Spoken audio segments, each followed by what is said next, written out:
Bob and Ray were talking about the recent train wreck. A passenger train bound for Grand Central Station had crashed at a curve.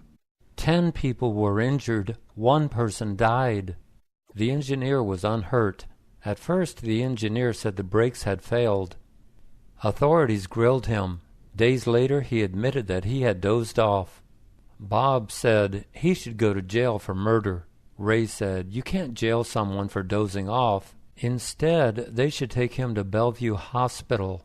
Bob said, "What on earth for? He didn't get a single scratch." Ray said, "He's a man without a backbone. He needs an implant. Maybe then he'll start owning up to his mistakes." He revealed a dark side to friends and family. They'd thought he was an honorable man, but when he lied to cover his butt, he showed his true colors. I mean his true color, bright yellow. Bernard said to his sister Barb, "It's so hard to get to sleep at night. When I finally do get to sleep, I wake up an hour or 2 later. Then I can't get back to sleep again.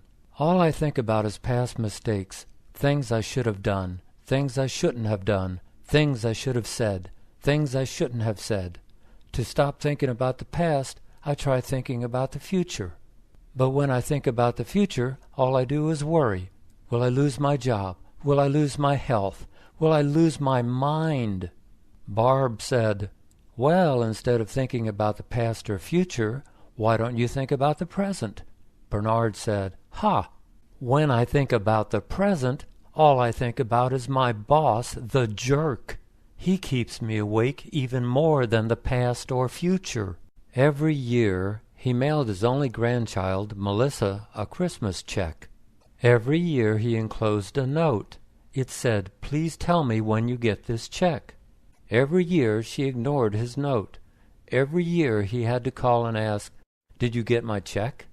This year he decided to do something different. This year he forgot to sign the check. 2 weeks passed. He called. He asked, "Did you get my check?" She said, "Yes, but you didn't sign it." He asked, "Well, why didn't you tell me?" She said, "Because, Grandpa, I knew you'd call. Every year you send me a check and a note. Every year I ignore your note. Every year you call me." She said she loved him. They said goodbye. He wrote her another check and mailed it, without the note. Someday, he smiled, "You're going to have a granddaughter just like yourself." Billy and his mom were on the southbound Q train. At Prospect Park, Superman entered the car. Superman was Billy's hero. Billy's mom said, "Look, honey, Superman." Superman's red cape had a big yellow S on it. He was wearing a blue T-shirt, red slacks, and black sneakers. Billy said, "That isn't Superman, Mom." Superman was wearing a backpack. A silver chain connected the backpack to a 1-gallon plastic jug. He'd taped copies of $1 bills all over the inside of the jug. Superman walked throughout the car holding out his jug for donations. When he finished, he went over and stood at the car door. Billy said, "Look at him standing by the door." Mom said, "So? He's waiting for the next station." Billy said, "Mom, do you know what the real Superman would do? He'd open the door with just one pinky and fly to the next station." Chris was seated in the theater. Nobody was near him. Reservoir Dogs 2 was about to start. As usual, there were few moviegoers at the 12:20 matinee. Chris liked it like that. The lights went down. The previews began. Minutes later, a man and woman sat down in the seats right in front of Chris. He moved a few seats to his left. Then he heard a phone ring. The man started talking on his phone. Chris said, "Would you please take your phone conversation outside? I'm trying to watch a movie." The man looked at Chris. He snarled, "Go sit somewhere else, old man." He threw a full bag of popcorn at Chris. The man resumed talking on his phone. Chris shot the man in the head. Later, Chris told the detective, "I was just trying to watch a movie. He was rude. I gave him a wake-up call." His reliable Remington XLR 3000 shaver died. It was 10 years old. The rechargeable battery wouldn't hold a charge. He ordered a new battery online. The instructions that came with it said a soldering iron was necessary. He'd never used one before. He bought one cheap at Radio Hut. The battery instructions didn't tell him how to open the shaver case. It looked bulletproof. He didn't want to damage the shaver trying to open it, so he let everything sit in his desk drawer for almost a year. Finally, he decided to take a chance. Working ever so carefully, he managed to pry the shaver apart, solder the new battery into place, and reassemble the shaver. After charging it overnight, he turned it on. It came to life, roaring like a leaf blower. He grinned. He had done something that he thought he couldn't do, and he had resurrected his old friend. The restaurant was nearly empty. Frank, 60, was sitting with his only son. Sam, 30, said, "I did something really bad. I can't sleep or think. I'm hoping you can help me." Frank said, "I'm here for you, you know that. I always have been and I always will be." "What do you mean by bad? You didn't murder anyone, did you?" Sam said, "No, but this isn't much better. I can't even bring myself to say it out loud. Can I just write it down?" Frank said, "Of course, son." Sam wrote something on a piece of paper and passed it over. His dad read it. He said angrily, "Tell me this isn't true." Sam put his face in his hands. Frank crushed the paper into a ball. He smashed it with his fist. He said, "This would kill your mother. You're no son of mine." Frank stormed out. He asked his wife what she'd like for Christmas. She said, "Cook me a nice dinner." He said, "You know I'm a terrible cook. Let's just go out." She said, "No, making something shows more love than buying something." On Christmas Day he read the instructions for cooking a rack of lamb. He cooked it for 20 minutes. Then he stuck a meat thermometer into it. The thermometer said 180 degrees. Very well done. That was fast, he thought. He took the lamb out of the oven. He cut into it. The meat was almost raw. He returned it to the oven. I'll give it another 30 minutes, he thought. 30 minutes later he smelled something burning. The lamb was toast. He told his wife, "I'm sorry. Next year I'll do it right. I learn from my mistakes." She said, "So do I. Today and next year we're going out." Near a Brooklyn child care center, 2 women were standing with 10 boys and girls. William was on his way to work. The children were silently standing in line at the corner waiting for the light. They were about 4 years old. Each of them was holding onto a red rope. The woman at the front of the line held onto one end of the rope. The woman at the back of the line held onto the other end of the rope. The kids looked so cute, William thought. He considered taking a picture of them. He'd send it to the local paper. The young woman at the back of the line was looking at him, looking at them. "Don't you have somewhere to be, Grandpa?" she asked. He said, "Excuse me?" She said, "If you don't move away from these kids right now, I'm going to call the police." The half-empty Q train headed south to Coney Island. Afternoon sunlight flooded the cars. A man walked over to a west side door and stood at attention. His face was just inches from the glass. Seated nearby, Maria looked at him. He was about 30, clean-shaven and neatly dressed. He started talking to his reflection, loud enough for all to hear. He had a foreign accent. He said, "Do you have something to say? You think too much. That's not good. The rest you know. Don't mention it. There's an unlimited supply of truth. Truth is harsh medicine that sets you free. Do you understand, you clown? Or should I say, you clone of a clown? I never steal. I never steal in my entire life. Your daddy is a liar." The train stopped. People entered and exited through the east side doors. The man kept talking. Maria hurried to another car. On December 28th, John received an explanation of benefits from his health insurer. Insure Plus said it wasn't going to pay the $412 for his recent lab work sent to Labs R Us. John instantly wanted to stomp on things. He figured his doctor's office had sent his lab work to the wrong lab. He spent the weekend stewing about how insurers, doctors, and labs all work together to fleece people like him. On Monday he called Insure Plus. The rep said, Oh, don't worry about it. Just call your doctor's office and have them resubmit the paperwork. Feeling only partly reassured, John called Labs R Us to tell them about the resubmittal. The rep said, "Don't worry about it. This happens all the time. Just send us a copy of the explanation of benefits.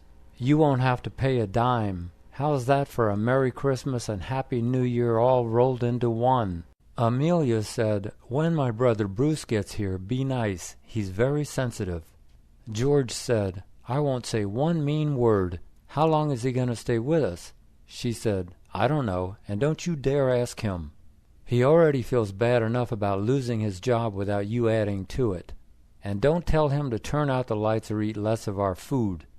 George said, "Come on, I'm not that cheap." She rolled her eyes. Although skinny as a rail, Bruce ate like a horse. What bothered George even more was that, with Bruce in their one-bedroom apartment, they were going through a roll of toilet paper almost every day. After 4 weeks, Bruce abruptly left. Amelia asked George, "Why did Bruce leave? What'd you say to him?" George said, "Nothing. I just asked him, nicely, how many squares he used at a time. He had trouble getting to sleep every night. As soon as he closed his eyes, he thought of bad things he'd done or said in his life. He thought of bad things others had done or said to him. He tried to think of pleasant things. But no sooner would he picture chocolate ice cream than it would change into a snarling supervisor. He complained to his wife about it. She said, 'I never have that problem. Every day I get up early. Every night I come home late. I sleep like a baby.' He said, 'So? What's that got to do with my problem?' She said, 'So, you're not tired enough when you go to bed. You haven't worked hard enough during the day. Would you like to hear my solution?' He said, okay. She said, 'Massage my aching feet every night. Don't stop until you fall asleep.' His alarm went off. He finished the last bite of his sandwich. He washed it down with half a can of root beer. He went downstairs to the laundry room. He walked over to washer number 7. A woman was putting her clothes into his washer. He was startled. He looked around. He saw his clothes in a nearby laundry room basket. His temperature rose. He hated the thought of someone else's hands on his washed clothes. He said, "My clothes were in this washer. You couldn't have waited another minute? Try using a little patience, will you?" She said, "I did try. I tried until the washer shut off. Then I stopped trying." He said, "Well, you're not being very considerate." She said, "Not considerate? Hello, Mr. Pott. Who's the one that's not considerate? You should have been down here when the washer shut off. That would have been considerate."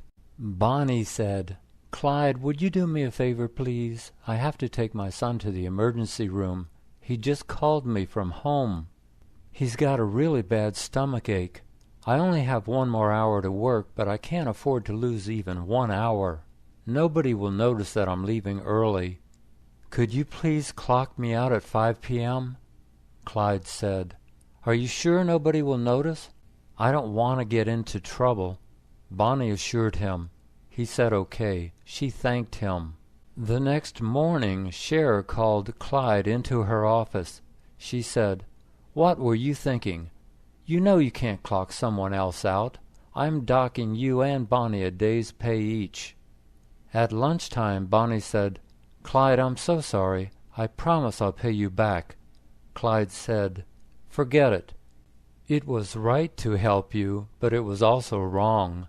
The questionnaire asked if he had ever smoked or drunk. If so, how much and for how long? He wrote down a pack a day and at least a 6-pack a day for 30 years. He thought about those 30 years. What a waste.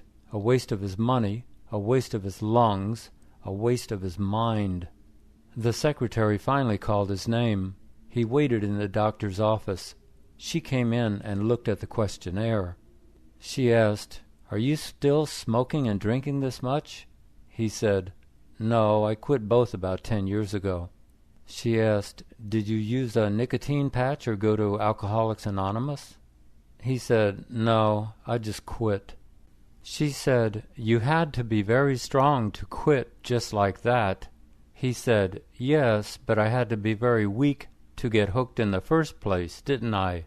He was at Home Depot on 23rd Street. It was 9 a.m. The checker was young and pretty. She yawned. It was a big yawn. She didn't bother to cover her mouth. He saw no fillings. He said, "Ready to go back to bed?" She looked at him and said, "Excuse me?" He faked a yawn, covering his mouth. He was trying to be amusing. She wasn't smiling. He gave her some items to ring up. She rang them up. He paid for them. She put the items into 2 plastic bags. He started taking the receipts out of the bags. He was going to put them in his wallet. She said, "Next." He said, "Next? Do you see me? I'm still standing here. Why are you calling next? Where's next going to stand? There's no room for 2 customers at this counter." She looked at him. She repeated, "Next." They called him the nanny mayor. He banned smoking in public buildings and city parks. He vowed to ban the sale of supersized soft drinks. If he'd had another 12 years as mayor, he might have turned New York City into the world's biggest health club and resort. His final act was to help the thousands of New York City homeless persons. He called it shower power. He signed a law requiring weekly showers for all homeless persons. He said, "This will take care of 3 problems. 1, we won't have any more empty subway cars with just 1 homeless person riding in them. 2, homeless people will be able to feel like human beings again after long, hot showers. And, of course, we'll wash and dry all their laundry for them. They'll get their dignity and self-respect back. And 3, they'll feel so good about themselves that they might even find themselves jobs." When Bella graduated from college, her dad surprised her with a new Honda. 3 years later, Bella got married. As a first anniversary gift, her husband gave her a new Cadillac. A few months later, her dad said, "Your sister Lily just got her driving permit. If you give me back the Honda, I'll give it to Lily. Then I'll give her a new car when she graduates from college." Bella asked, "Well, how much are you going to give me for my Honda?" Her dad said, "Give you? You mean pay you for a car that I'm going to give your sister?" Bella said, "Yes, Daddy. Remember, you didn't lend me the Honda. You gave it to me. I'll bet it's worth $5,000. He said, "Let me think about this." That evening he told his wife, "I don't know whether to be mad at her or proud of her." Don and his fiancée Tess were visiting his son Harvey in Brooklyn. Don and Harvey hadn't seen each other in years. Harvey had invited them to an Italian restaurant. Harvey waited for them outside the restaurant. When Don and Tess arrived, father and son hugged for a long moment. "It's so good to see you," Don said. They went inside. Don said, "Oh, I love the smell of this place. If the food tastes half as good as it smells, I'll be in heaven." Harvey said, "Well, I've never eaten here, but some friends recommended it." The meal was every bit as good as it smelled. They left the restaurant. They stood outside and talked about which movie to go see. Suddenly Don grimaced. He started to collapse. Harvey caught him. Tess helped Harvey lower Don to the sidewalk. He died in a hospital later that night. He was 55. Marty was in a waiting room at the Foot Clinic. It was his first visit with Dr. Bunyan. A man entered the room. He was wearing jeans and a green short-sleeved scrubs shirt. The name of the clinic was on the shirt. The man smiled broadly and said, "What can I do for you today?" Marty thought, "Well, for starters, you could introduce yourself." He said, "And your name is?" The man looked surprised. His smile disappeared. He said, "I'm Dr. Bunyan." He'd pushed the off button for charm and pushed the on button for condescend to elderly patients. He answered many of Marty's questions by beginning with the words, "I said." Finally, Marty said, "Will you please stop talking down to me? My age may be 60, but my IQ isn't." The doctor chuckled. He said, "You're right, I'm sorry. We got off on the wrong foot, didn't we?" Lucy said, "Let me treat you to some ice cream. I just discovered a great shop at Columbus Circle. It's called Grom." After they entered the shop, Tyler said, "All I see are gelato signs. I don't see any ice cream signs." Lucy said, "Well, gelato is like ice cream, only better." Tyler grinned. 6 people were in line. Only one worker was serving the customers. The other worker was busy doing something in the back. More customers got in line. Finally, Lucy and Tyler got to the front of the line. Lucy ordered vanilla, chocolate, and caramel. The worker put 3 scoops into a large cup. He said, "That'll be $8.25. Just then an old man strode up to the counter. He said loudly, "Hey, what are you doing back there? Get up here and help. You think I like standing in line? I'm a New Yorker, not a tourist." Lauren called Humphrey. They had divorced amicably several years ago. She still phoned him from time to time. After saying hello, Humphrey said, "You're not going to like this, but I've got to tell you something. I'm getting married again. However, my fiance's a big believer in out with the old.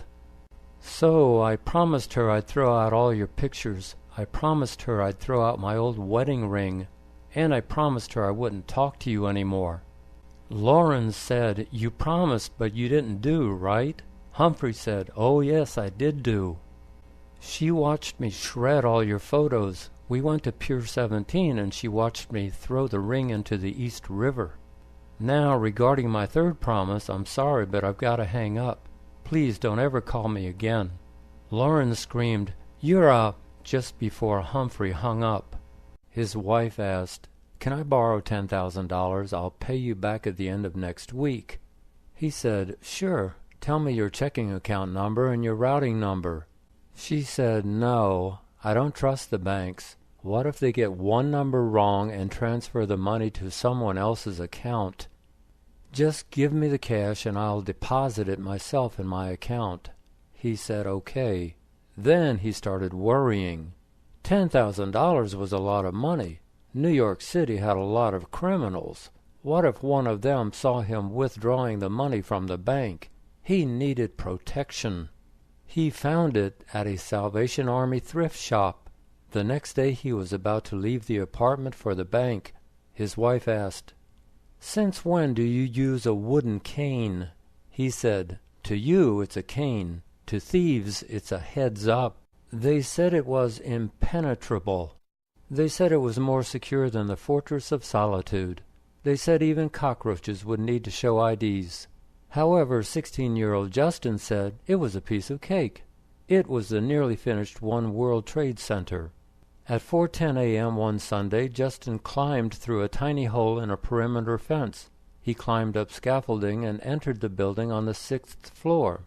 A clueless elevator operator took him up to the 88th floor. Then he walked up the staircase to the 104th floor. He snuck past the sleeping security guard and made it to the rooftop. His GoPro camera recorded the view. A construction worker caught him as he was leaving the building about 6 a.m. A Porthole Authority official said, "Of course our security staff saw him. They simply ignored him. They're trained to protect against terrorists, not hyperactive teenagers." Lonnie and Linda were in the 2nd grade. One morning, Lonnie walked Linda to her classroom. Linda asked, "Will you kiss my hand like they do in the movies?" Lonnie said, "Okay, I guess." She held out her hand. He kissed it. Linda's teacher, Miss Jones, saw the kiss. She said, "Come with me, young man." She took Lonnie to the principal's office. After listening to Miss Jones, the principal called Lonnie's mom. The principal said, "We have to suspend Lonnie because of sexual harassment."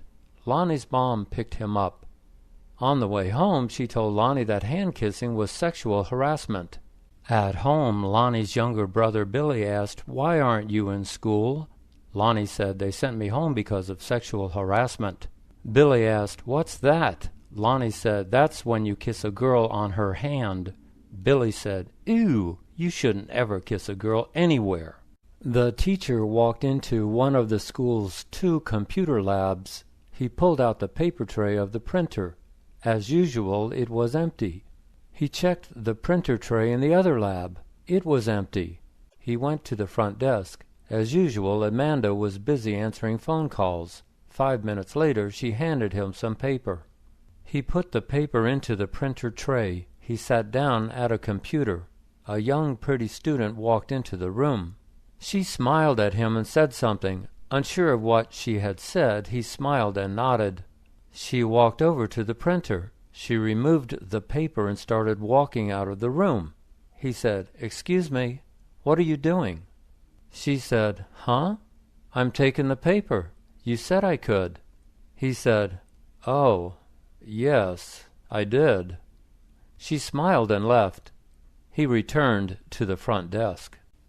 She entered the car of the northbound Q train. She looked to be about 40. Her voice filled the entire car. It was raspy, like the voice of a heavy smoker.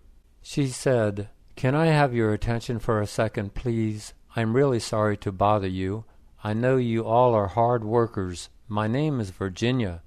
I am broke and I'm hungry. I don't have a job. I don't have a nickel to my name. I'm 4 months pregnant. I need to feed myself and my baby. I'd appreciate anything you can do to help, even if it's only loose change. Can anyone help me out? Can anyone help a pregnant woman? Can anyone help a pregnant mother?" Herman whispered to his friend, "I think she belongs in the medical books. I've seen her at least 3 times in the last 6 months. She's always 4 months pregnant." The DVD arrived from Netflix. He put it in a DVD player. The movie was about a shipwrecked boy alone on a lifeboat with a hungry tiger. The movie started. After a few minutes, his wife said, "I don't want to watch any more." He said, "What do you mean? It just started. You already don't like it? Look at that beautiful scenery. Be patient, will you, for just a few more minutes." She said, "I've already been patient. I already know that I don't want to watch this movie. They're speaking with an Indian accent. If I listen too long, I might pick up that accent. It's bad enough that people don't understand my Chinese accent. How bad will it be if I start speaking with a Chinese and Indian accent? Then maybe even you won't understand me." He said, "That's not a problem. I already don't understand you." "Do you know how much I love you?" she asked. He said, "Yes, I think I do. If a truck were about to run me over, you would risk your own life to save mine. Am I correct?" She said, "Yes, you are. I would give my life to save yours, even though I know you wouldn't do the same for me. As long as we are alive, I will always think of you first, no matter how rich or poor we may be. If we are down to our last piece of bread, I will give you half. If we are down to our last piece of meat, I will give you half. There is only one thing that I won't give you half of." He asked, "Really? There's something you won't give me half of? What's that?" She said, "My heart. You'll always have all of my heart." Tom said, "I think I'm going to ask Marlene to sign a prenup before we get married." His friend Eli said, "You're kidding, right? You might as well just call off the wedding. A prenup tells her that you'd rather keep your money than keep her. A prenup tells her that you don't trust her. Has anyone close to you ever told you that they don't trust you? That's a terrible thing to hear. If you're lucky, she'll refuse to sign it and dump you immediately. If you're unlucky, she'll sign it and pretend to love you until she gets tired of pretending. Then she'll dump you. Put yourself in her shoes. How would you feel if she were wealthy and asked you to sign one?" Tom said, "It wouldn't bother me. She'd be doing the right thing, the common sense thing." Eli said, "Then you don't really love her." Franklin crumpled his lottery ticket. "Another loser," he said as he tossed it into the trash can. His wife Eleanor said, "Talk about the pot calling the kettle black. You should have brains enough not to play that stupid game in the first place. Everyone knows that you have a better chance of getting struck by lightning than winning the lottery. But the TV commercials never show us people getting struck by lightning. They just show us actors pretending to be million-dollar winners. Franklin said, "Yes, the odds are ridiculous, but it's the only game in town. They should make it fairer for us players. They should distribute more winnings to more people. I mean, why give $400 million to only one winner? They should give $400 million to 400 winners. More people would play if they knew their chances were 400 times better." Eleanor said, "You still wouldn't win." He looked for his glasses, then he looked for his floss, then he looked for his keys. He had to rummage through 20 things to find just one thing. Enough was enough. He went into his lab. Weeks later, he'd perfected the Maker. The Maker could make physical items disappear and then reappear. It took a picture of an item. The picture recorded the characteristics of the item and made them part of My Items folder. Then he simply gave the item a file name. When he pushed the Maker's D button, the item disappeared. To make it reappear, he simply typed the file name and pushed the R button. He felt jubilant as he disappeared dozens of items from his desk. But later, seeing his long face, his wife asked, "What's wrong?" He said, "I've only been able to reappear 4 items, because I can't remember the file names." Myra said, "Daddy, tell me a story." Daddy began, "A long time ago there was a pretty little girl named Myra." Myra loved listening to her daddy's bedtime stories. Every night he told her a new story. One night after telling her a story, her daddy developed a sore throat. The next night he handed Myra a note. The note said, "I can't talk, but the doctor said that my voice will come back if you tell me a story every night." Myra said, "But Daddy, I don't know any stories. You know all the stories." Daddy wrote, "No, honey, everybody knows stories. Everybody has stories. Stories are everywhere. They are around us and they are within us. So tell me a story." Myra said, "Okay, Daddy, I'll try. A long time ago there was a man named Daddy. He had a beautiful, smart, talented, funny little girl named Myra." Cheryl was going through security at LAX. Her personal things were in the dirty, gray plastic tray. Among them was her cowboy sock monkey. It was wearing a tiny 10-gallon hat and a belt with a holster. Inside the holster was a bright red, solid plastic gun. It was 2 inches long. A sharp-eyed TSA agent removed the gun from the holster. Holding the gun up, he asked, "Do you know what this is?" Cheryl said, "Yes, isn't it cute? It's my monkey's toy gun." He said, "I'm sorry. This may be a toy gun to you, but it's a weapon for terrorism to professionals like me. You could point this at your flight attendant or pilot and hijack your plane to Cuba." She said, "But my boyfriend's in Brooklyn." He said, "Whatever. This firearm stays here with me. Don't ever try this little stunt again. We'll be watching you." They were waiting at the airport for Flight 270. Lydia said, "I'm so excited. We haven't seen Mom and Dad in ages." Her brother Brooke said, "Yes, but I still wish you hadn't bought them tickets. They both hate flying. I told you we should have flown to visit them, but you ignored me." Lydia said, "Come on. They'll enjoy seeing the city again. It's changed so much since they were kids here. Then they can return home and just stay there for the rest of their lives. In the future, I promise, we'll do the flying." The flight schedule board changed. Flight 270 was no longer on time. It was delayed. An hour later, it was still delayed. Brooke and Lydia waited and worried. Then a news report said that Flight 270 wasn't delayed, but missing. No wreckage was ever found. Silently, Brooke never ceased blaming Lydia for their parents' death. Haley was at the 99-cent store. It was crowded. There were 10 registers. There were 10 lines. At least 5 customers were in each line. Haley saw a young woman who was holding only one item in her hand. Well, at least she won't slow down the line, Haley thought. She got in line behind the woman. Haley looked at other lines to see which one she should have gotten into. She kept looking at her watch. She was now 3rd in line. Then something odd happened. The woman in front of her said, "Mom, come over here." Her mom was in the adjacent line, but she was behind 5 customers. She started pushing her cart toward her daughter. Haley looked at the jam-packed cart. She said, "Oh, no, you don't. You're in that line. You stay in that line. You're not cutting in line in front of me." Brandon's mom said it seemed like his only joy in life was finding fault. He loved to complain.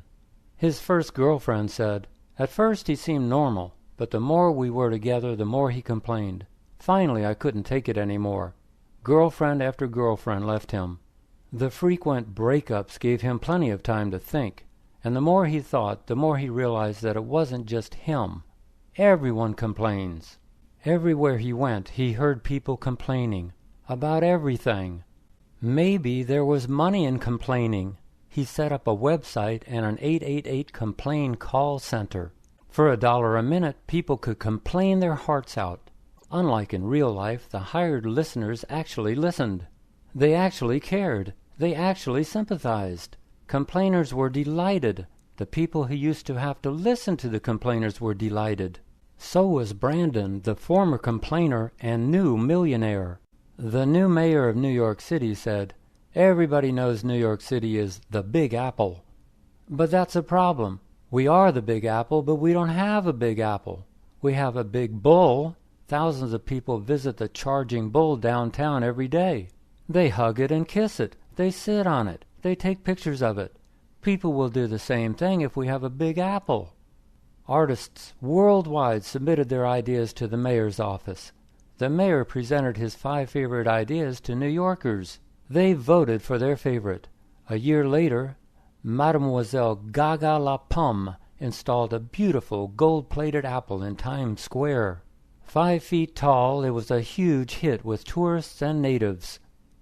They kissed it, they hugged it, they sat on it, they photographed it, they loved it. Finally, the Big Apple had what it was. His mom called. "Dad and I are coming to see you. We're going to drive." Jordan said, "Drive? Are you crazy? You're both 86 years old. It's 1,500 miles from there to here. Maybe you'll be okay on the freeways, if Dad doesn't fall asleep while he's driving. But then what are you going to do when you get into New York City? The last time you two were here, there were more horses on the streets than there were cars. Now there's 1,000 street signs pointing 1,000 different ways saying 1,000 different things. You'll both have heart attacks. Dad from going around in circles and you from yelling at him to stop going around in circles. Why not just fly?" Mom said, "You know very well why not. When I die, I want to go to heaven from the ground, not from heaven above into the ground." Lorraine said, "Daddy, I wish I was through with school, through with taking the school bus every morning, listening to teachers every day, doing homework every night. I can't wait till I'm a grown-up, till I have my own place, drive my own car, watch TV or DVDs every night, go out to clubs." Her dad said, "Be careful what you wish for. Later in life, you'll probably remember your school years as some of the best years of your life. Growing up with all your friends, having summer vacations every year, going on school trips with your classmates. Enjoy school while you can. The working world isn't all peaches and cream. Right now, you're looking forward to an exciting future. In the future, you might be wishing that you were back in school again." Lorraine said, "I'll never wish that." Her dad said, "Also, honey, never say never." It was her first visit to the ENT office. She had a sore throat. There was a big brown stain on the elderly doctor's white coat. She sat on the examining table next to a big silver cabinet on wheels. It had 8 drawers. The doctor put on a grimy head mirror. He grabbed 2 loose exam gloves lying on the bottom of a messy drawer. She looked around the room, but nowhere did she see a box of fresh exam gloves. He put on the gloves. He picked up an otoscope. He didn't wipe its plastic tip with an alcohol pad. She could feel the dirty tip as he peered into both her ears. He picked up another instrument. He heated its tip with a paper match. She had never seen a doctor do this. She wondered, is this doctor for real? Saying, "Excuse me," she left the office. Curtis told James and his wife Dolly, "You'll like my brother." He escorted them into Beau's apartment. As he introduced them, Curtis detected a look on Beau's face. After drinks and chatting a while, James and Dolly left. Curtis asked Beau, "What was that look on your face when I introduced them? James is my best friend. It seems like you couldn't wait for him and Dolly to leave." Beau said, "Have you looked at those two? They're the ugliest couple I've ever seen." Curtis said, "Ugly? What's ugly got to do with anything?" "They're not ugly. They're average. I'm sorry they're not beauty queens, but I'm more sorry that you think that way. You base relationships on looks? If someone's not pretty, they can't be your friend? I feel sorry for you." Beau said, "Don't be sorry. I have more friends than anyone needs, and they're all like me. Good looking." He told his wife, "Guess what? I found a hotel in Midtown Manhattan that's only $210 a night. And they have a room available this weekend. See, I didn't have to reserve a room months in advance for my parents." She said, $210 a night? Here in Midtown? I hope you haven't paid for it yet." He said, "Yes, even though it's non-refundable, I paid for it. I had to get it while it was still available. What's to worry about? A room is a room." She gave him a dirty look. He went back to the hotel's website just to dispel her doubts. Later he said, There is one little problem. They have shared bathrooms. Who ever heard of such a thing?" She said, "That's not a problem." He said, "It's not?" She said, "No, because you'll stay in the hotel and your parents will stay here with me." He had problems with his computer. He had problems with his iPhone. He had problems with his new TV. He had problems at home. He had problems at work. He had problems with his upstairs neighbor. He had problems with his next-door neighbor.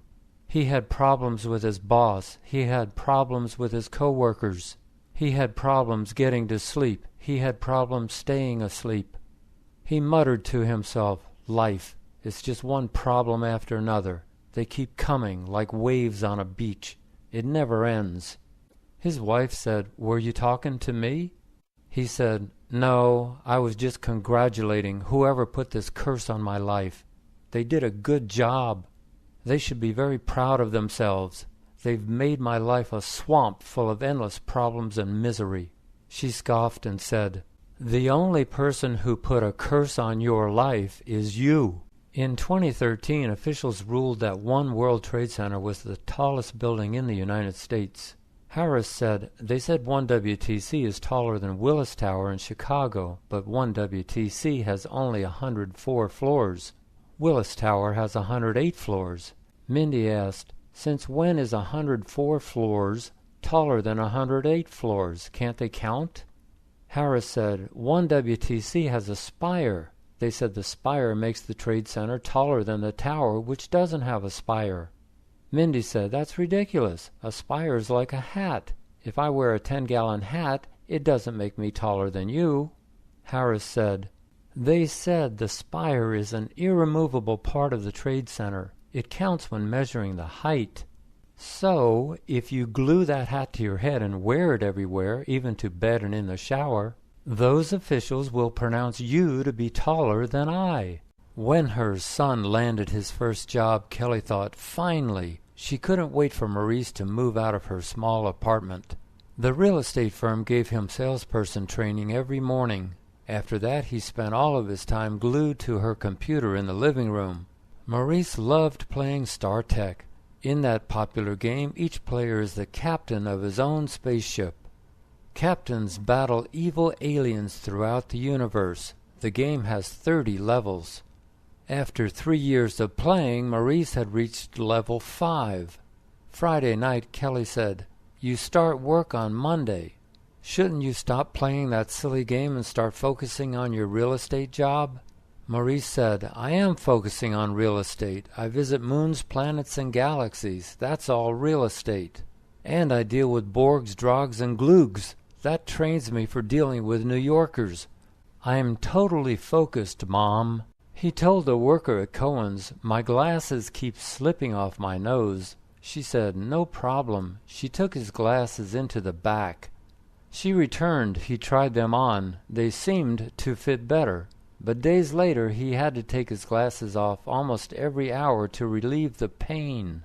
The skin near his right ear was inflamed. The right temple of his glasses was too snug. He went back to Cohen's. A worker adjusted the glasses. They seemed to fit better. But a few days later the left temple was causing the same discomfort near his left ear. He went to a different Cohen's. A worker adjusted the glasses. They felt comfortable. A few days later he was talking with his wife. Suddenly she said, "Stop that." He said, "Stop what?" She said, "Stop pushing your glasses back onto your nose. If they're slipping, get them adjusted." He was standing next to the Fuji apples at the market. He tore a plastic bag off the dispenser. He tried to open it. He rubbed it and pulled it this way and that. He crumpled it up so the top of the bag was all wrinkled. He tried to pull the two sides apart. They remained sealed together. He looked around for something wet so he could moisten his fingers. He saw nothing that looked wet. He preferred not to spit on his fingertips. He didn't want to set a bad example. His wife approached. She said, "Is that bag giving you problems?" He said, "These things are impossible to open." She grabbed it. She spit on her fingers. She opened the bag. She said, "Here." He said, "I could have done that, but I didn't want to look gross." She said, "Instead, to anyone watching, you looked stupid." Adam got on the same car on the same train at the same time every day. The R train took him to City Hall every morning. Every morning he saw a well-dressed gentleman on the train. The gentleman always wore an expensive suit. He always wore polished shoes. He always carried a newspaper and a briefcase. And he always gave a woman his seat. Adam admired the gentleman for doing that. One day he told his wife about the gentleman's gentlemanly behavior. She said, "He's not a gentleman, he's a selfish jerk. He gives a woman his seat just to show his power over her. 1, he has the seat and she doesn't. He has something she wants. 2, his gift requires a thank you from her. She's the grateful beggar and he's the good-hearted prince.